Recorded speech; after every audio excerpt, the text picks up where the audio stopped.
இதுவே ஒரு பௌத்த பிக்கு ஒருவர் தமிழ் மக்களை கண்ட துண்டமாக வெட்டி கொள்வேன் என்றார். ஆனால் இதே அளவுக்கு அங்கு சட்டம் வேலை செய்தான்னு கேட்டால் இல்லை. இந்த நாட்டினுடைய ஜனாதிபதி கதிரையையும் நீங்கள் தாராளமாக அவர்களிடமே கையெழுத்து விடுங்கள். ஒரு பிக்குவை அமர்த்தி விட்டு அப்படியே இருந்து விடுங்கள். உங்களால் எதுவுமே இயலாத நிலைமை என்றால் நீங்கள் இறுதியாக அதைத்தான் செய்ய வேண்டும். நீங்கள் அதை கூட செய்ய மாட்டீங்க. பண்ணையில் போய் ஓட்டு ஓடிக்கொண்டிருக்கீங்க. பல்கலைக்கழகத்துக்கு கூட ஒரு புதிதாக ஒரு விகாரம் கொண்டு வைக்கிறதுக்கு ஒரு பிளான் ஒன்று போனது உங்களாக இருக்காது தெரியுமா? நாங்கள் இங்கே பிரச்சனையை தூண்டுறோம் என்று. யார் பிரச்சனையை தூண்டுறது? இங்கே மக்களினுடைய அரசு அனுமதியற்ற ரீதியில் விகாரையை கட்டியது யார்?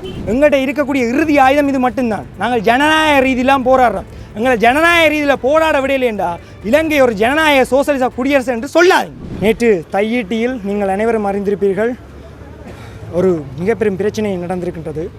நாங்கள் அந்த நில உரிமையாளருடன் முதல்லேயே தொடர்பு கொண்டிருந்த வேளை எங்களுக்கு அவர் தெரிவித்திருந்த கருத்தாவது, அதாவது கிட்டத்தட்ட 8 ஏக்கர் அளவு விகாரை அமைப்பதற்காக அங்கே மக்களுடைய தனியார் காணிகள் ஆக்கிரமிக்கப்பட்டு, அது மட்டுமில்லாமல் இன்னும் 40 ஏக்கர்கள் எடுத்த அளவில் அந்த நிலம் ஆக்கிரமிக்கப்பட்டு இன்னும் நிறைய விகாரை ரீதியான கட்டுமானங்கள், பௌத்த கட்டுமானங்கள் கட்டப்படுவதற்கான திட்டமிடல் நடைபெற்றிருப்பதாக நாங்கள் அறிகின்றோம்.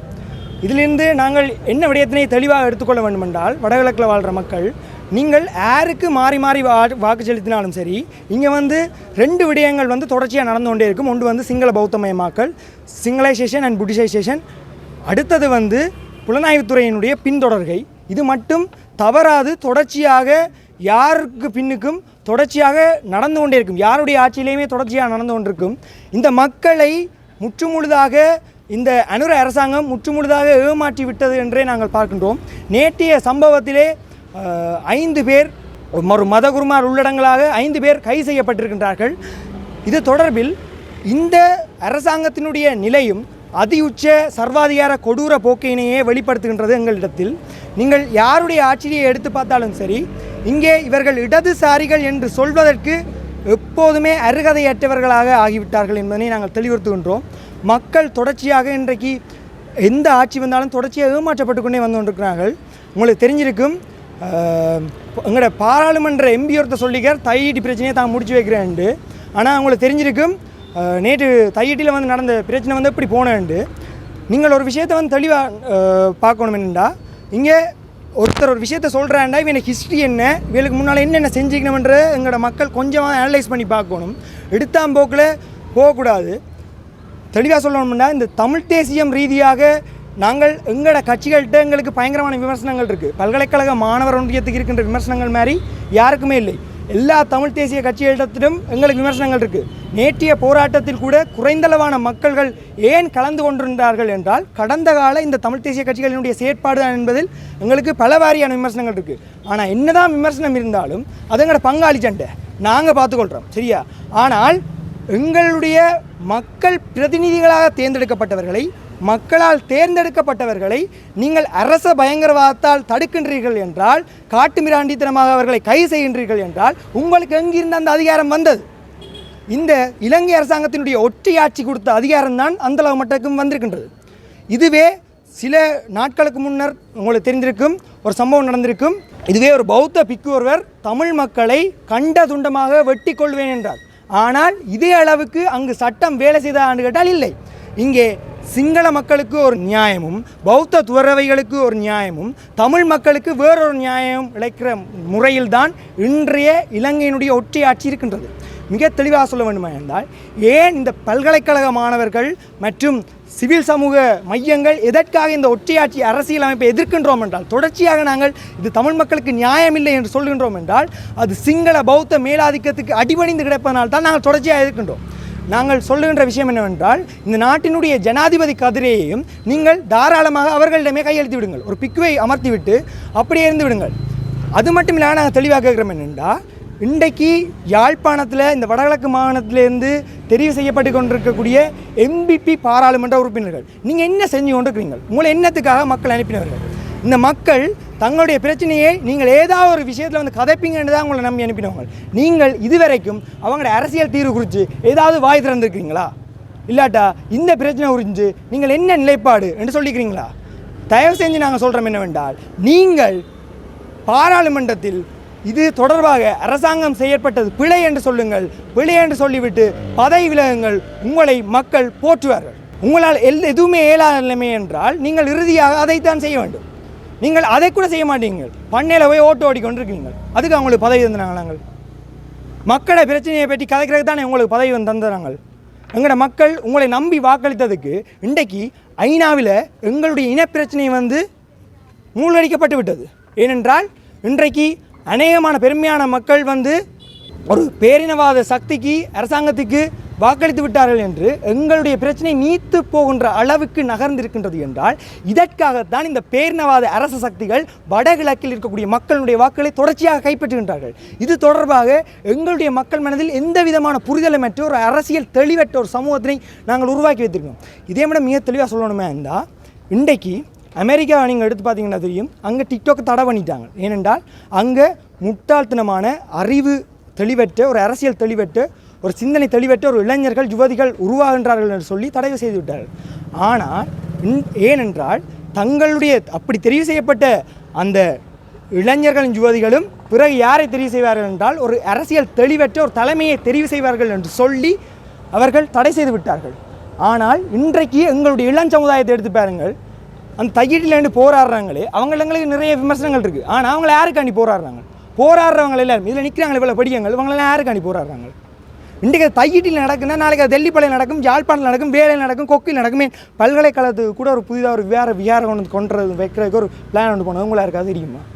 அதை நாங்கள் பல்கலைக்கழக மாணவர் முக்கியமாக எவ்வளோ காலமாக தடுத்தாடி கொண்டிருக்கோம்னு தெரியுமா உங்களுக்கு? இங்கே சிங்கள மக்கள் ஒரு விஷயத்தை தெளிவாக உணர்ந்து கொள்ளணும் என்னென்னா, we are not your enemies and we also respect the Lord Buddha. We also hear some words of Lord Buddha. But this is an occupation. The legal documents and the printout and the documentations of the land was in the hands of the landowners, Tamil's owners.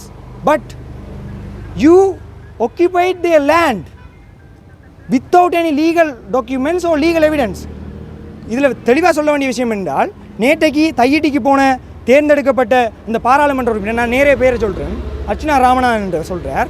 அதாவது courts ஓர்டரை மீறி அவையில் போராட்டம் செஞ்சபடியாக தான் கைது செய்யப்பட்டவர்களாம். நாங்கள் கேட்குற விஷயம் என்னென்றால், கோர்ட்ஸ் ஓர்டருக்கு ஒழுங்கமையாக அந்த விகாரம் அமைக்கப்பட்டது அரசத்தால், அதாவது நீதிமன்றத்தால் தெளிவாக சொல்லியிருக்கு.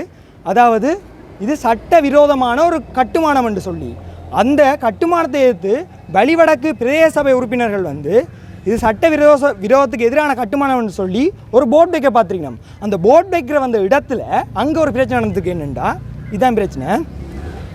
சட்டத்துக்கு எதிராக நாங்கள் போராடுறோம்னு சொல்லி கைது செய்கிறீங்கண்டா, அப்போ இந்த நாட்டில் நீதி யாருக்கு வேலை செய்யுது? நீதின்றது தமிழ் மக்களுக்கு மட்டுமா? நாங்கள் தொடர்ச்சி எத்தனை அடி வாங்கி கொண்டிருக்கிறோம்.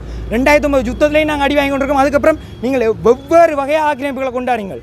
இந்த ஆக்கிரமிப்புகள் மிக தெளிவாக திட்டமிட்டு தமிழ் மக்களுடைய குடிப்பெரும்பான்மையை இந்த வடகிழக்கில் குறைக்கணும் என்ற ரீதியில் திட்டமிட கொண்டு வரப்படுது. தையீட்டில் எத்தனை சிங்கள மக்கள் இருக்கிறார்கள்? எதற்காக அங்கே இவ்வளவு பெரிய வியாறு? கிட்டத்தட்ட 40 ஏக்கரங்க தமிழ் மக்கள் காணியில் நீங்கள் ஆக்கிரமிப்பீங்கன்னா அந்த மக்கள் என்ன செய்வாங்க? அவங்க சின்ன வயசுலேருந்து உருண்டு பிறண்டு வளர்ந்த அந்த பூமியில் இங்கே நிறைய பேர் கொமெண்ட் போடுறார்கள், ஃபேஸ்புக் யூடியூப்பில் கீழே கொமெண்ட் போடுறார்கள். ஒரு விஷயத்தை தெரிஞ்சு கொள்ளணும்னா, நாங்கள் போராடுறது எங்களுக்காண்டி மட்டும் இல்லை.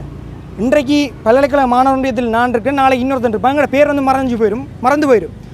நாங்கள் போராடுறது தொடர்ச்சியான தமிழ் மக்களுடைய நிலைத்திருப்புக்காக. இது எல்லா இடத்துலையும் நடக்கும். நீங்கள் மற்றவண்ட காணிக்கலான இந்த விஷயம் நடக்குது, தண்ட காணிக்கலோடு நடக்கலைன்னு நீங்கள் நினச்சிங்கன்னா இது எல்லா இடத்துலையும் நடக்கும்.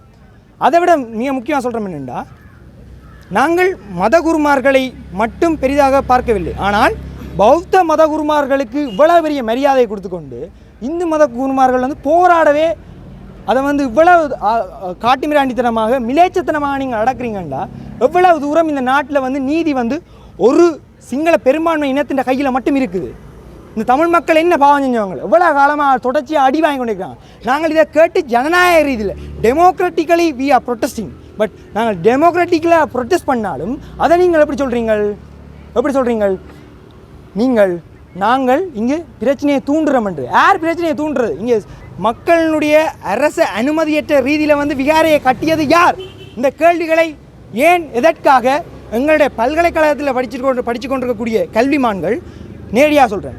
என்பிபிக்கு ஆதரவளித்த அதி உயர்ந்த கற்றர் அறிவு மிகுந்த கல்விமான்கள் மற்றும் கல்விசாரா ஊழியர்கள் நீங்கள் இதுக்கு எதிராக வாய் திறந்துருக்கீங்களா? இது மட்டுமில்லாமல் மிக முக்கியமான இன்னொரு விஷயம் சொல்கிறேன். எங்களுடைய பல்கலைக்கழக மாணவர் ஒன்றியம் அரச தலைவர் தேர்தல் பிரச்சனை வந்தபோது, ஜனாதிபதி தேர்தல் வந்தபோது மிக தெளிவாக கூறினது தென்னிலங்கை சக்திகளுக்கு வாக்களிக்க வேண்டாம் என்பதை நாங்கள் ஜனாதிபதி தேர்தல், பாராளுமன்ற தேர்தல், உள்ளூராட்சி சேவை தேர்தல் என்று தொடர்ச்சியாக தெரிவித்து வந்தோம். ஆனால் நீங்கள் திரும்ப திரும்ப திரும்ப ஓட்டு போட்டு ஒவ்வொருத்தருங்களையும் ஏமாந்து கொண்டே வாரீங்க. அங்கே தமிழ் மக்களை தான் சொல்கிறோம். இந்த மக்களோட மணலில் என்ன மாதிரி மணலில் என்று எங்களுக்கு தெரியல. நீங்கள் உங்களுக்காக போராடாத வரைக்கும் நீங்கள் வெறுக்கப்படுகின்ற அரசியலால் தான் தொடர்ச்சியாக ஆளப்படுவீர்கள். உங்களுக்கு பின்னால் வருகிற உங்களை ஏமாற்றி கொண்டு தான் இருப்பார்கள். மிக தெளிவாக சொல்கிறோம். ஜனவரி 3ஆம் தேதி பௌர்ணமி தினத்தில் திரும்பவும் ஒரு புத்தர் சிலையை கொண்டு வந்து தையடி விஆரில் வைக்க போகிறேன்னு சொல்கிறாங்க. நாங்கள் முற்று முழுதாக அதை எதிர்ப்போம். அதில் எந்த விதமான மாற்று கருத்தும் வேணாம். பல்கலைக்கழக மாணவர் ஒன்றியமாக நாங்கள் தெளிவுபடுத்துகிறோம். வடகிழக்கு தமிழர்களும் மிக தெளிவாக விழிப்படையுங்கள். இது நாளை உங்களோட வீட்டையும் இந்த பிரச்சனை நடக்கலாம். அப்பேக்க வந்து தம்பி இப்படி போராடி என்ன பிரயோசனம் பண்ணி கேட்காங்க. எங்கள்கிட்ட இருக்கக்கூடிய இறுதி ஆயுதம் இது மட்டும்தான். நாங்கள் ஜனநாயக ரீதியெலாம் போராடுறோம். எங்களை ஜனநாயக ரீதியில் போராட விடையிலேண்டா இலங்கை ஒரு ஜனநாயக சோசலிச குடியரசு என்று சொல்லாதீங்க. இப்போத்த ஆட்சியாளருக்கு சப்போர்ட் பண்ணுறாங்க இருக்கீங்கள்ல, நீங்கள் சொல்லாங்க. இல்லையா சில பேர் வந்து கேட்பினோம், படிக்கிற வயசில் நீங்கள் என்னதுக்கு போராடுறீங்கன்னு சில பேர் கேட்கணும். தொடர்ச்சியாக எங்களை போராட்டத்துக்கு கிடையாது. நான் கேட்குறேன் என்னென்னா, நாங்கள் படிக்கிறதே இந்த நிலத்துக்கு அணிவு, இந்த சனத்துக்கு அணிவு, இந்த இனத்துக்கு அணி தான்டா. நாங்கள் படிக்கிறதே இந்த மக்களை அடுத்த கட்டத்துக்கு கூட்டிகிட்டு போகணுமெண்டாக்கானு தான். நாங்கள் படித்து முடிச்சுட்டு வரையக்கில் இங்கே எல்லாமே சிங்கள பேரில் இருக்கும். எங்கள்கிட்ட எல்லாமே எங்களோட கையிலே இருக்காண்டா. எந்தெந்த படிப்பு அதுக்காக நாங்கள் படிக்க வேணான்னு சொல்லல. இங்கே உங்களோட கழிச்சு கொண்டிருக்கோம், ஒரு ஹொனஸ்ட் ஸ்டூடெண்ட் தான் கழிச்சு கொண்டிருக்கோம். இங்கே எல்லோரும் சரியான முறையில் தேர்ந்தெடுக்கப்பட்டு வந்த ஆக்கள் தான். நாங்களாக தகுதியாக தேர்ந்தெடுக்கப்பட்டு இந்த பல்கலைக்கழகத்துக்கு தேர்ந்தெடுக்கப்பட்டு வந்த ஆக்கள் தான் இதில் நிற்கிற அவ்வளோ பேரும். சரியா? ஆனால் எங்களோட மக்களுக்காண்டி தான் நாங்கள் இப்போ போராடி கொண்டிருக்கிறோம். நீங்கள் அரச பிரதிநிதிகளையே கைது செய்கிறீங்க என்றால் மக்களுக்கு எந்த அளவில் இந்த நிலத்தில் வந்து பாதுகாப்பு இருக்குன்றதை வந்து இங்கே இருக்கிற அவ்வளோ பேரும் சிந்திச்சு பார்க்கணும். தொடர்ச்சியாக சொல்கிறோம், சிங்கள பௌத்த பேரினவாதத்துக்கு இந்த அரசாங்கமும் சரி, இந்த அரசியலமைப்பும் சரி தொடர்ச்சியாக அடிபணிஞ்சு கிடக்கிற வரை தமிழ் மக்களுக்கு இந்த நிலத்தில் தொடர்ச்சியாக அன்றைக்குமே விடுவில்லை. இது மட்டும் இல்லாமல் தெளிவாக சொல்கிறோம், பிடிஏ எதிர்க்கிறோம்னு சொல்லி போட்டு, அதாவது பயங்கரவாத சட்டத்தை அப்புறப்படுத்துகிறோம்னு சொல்லி போட்டு பிஎஸ்டிஏ என்று ப்ரிவென்ஷன் ஆஃப் ஸ்டேட் டெரரிசம் ஆக்ட்னு சொல்லி இன்னொரு ஆக்டை கொண்டு வந்து மீண்டும் ஜனநாயக ரீதியாக போராடுற தமிழ் மக்களையும் தமிழ் மாணவர்களையும் ஒடுக்குவதற்கு இந்த என்பிபி அரசாங்கம் திட்டமிட்டிருக்கு. அந்த திட்டத்தை வந்து முற்று முழுதாக வந்து தமிழ் சிவில் சமூக அமைப்புகள், பல்கலைக்கழக மாணவர் ஒன்றியம், அரசியல் கட்சிகள் என்று சேர்த்து அத்தனை பேரும் சேர்ந்து முறியடிக்க வேண்டும். இல்லையென்றால் தொடர்ச்சியாக ஜனநாயக ரீதியான போராட்டங்களுக்கு அச்சுறுத்தல்கள் விடுக்கப்பட்டு கொண்டே இருக்கும் என்று சொல்லிக்கொண்டு, தையிட்டி தமிழர்களுடைய சொத்து, தையிட்டி மட்டுமல்ல வடகிழக்கு முழுவதும் தமிழர்களுடைய சொத்து என்று கூறி விடைபெறுகின்றோம். நன்றி, வணக்கம்.